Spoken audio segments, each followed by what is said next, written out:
How do we establish the kingdom of God?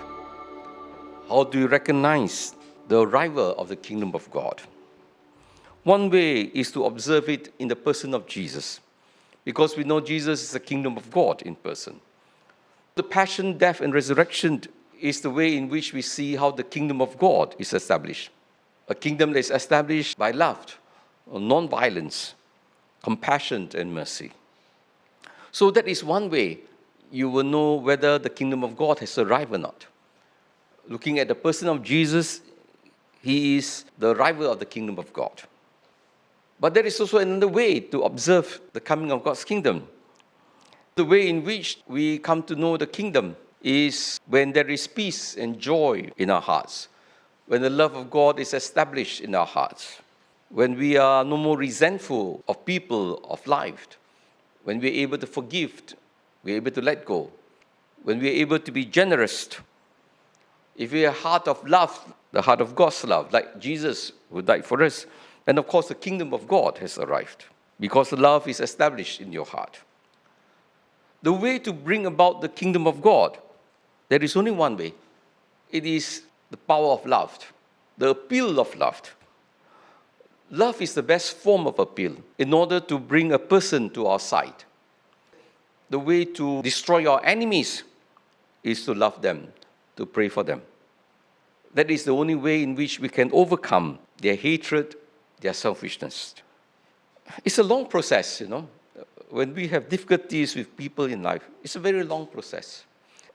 Most of us are impatient, or we don't have the tolerance to persevere that long. We want the solution to be fast, to be quick, to be decisive, and we want things to happen quickly. But that is, of course, the world. In the world, that is the way we work, because there is a question of accountability to our shareholders. You have to show the bottom line. Yeah, we can be patient for some time, but not too long. But the church, we are dealing with human beings. We are dealing with souls. We are dealing with salvation. We're not dealing just with the person here and now. That is why the church, you notice, has always been extremely patient. Patient with the enemies, patient with political powers that continue to suppress or discriminate those who are believers, including Christianity. The church is always very patient in dialogue, very patient in handling situations. And I think it's very important, therefore, in our relationships. As I've said, it is really, truly a challenging task, but actually we need to have a heart of love. If you have a heart of love, a heart of Jesus, we can be patient. So the question is, if you are worried about success, you are worried about getting your work done or that you are recognized, then of course we are very impatient. But otherwise, if we are thinking about the person's soul, the person's growth, the person's potential, then we see the person quite differently. So when you look at people, do you look at them in terms of their growth potential, what they can do more, and how they can be better next time, of greater help to everybody, or service, and especially become a better Christian? If you see it in that perspective, then I think the way we evaluate people in our life would be quite different. But I think most of us, we tend to see each other of what use are you to me. It's the I-it relationship, not I-thou.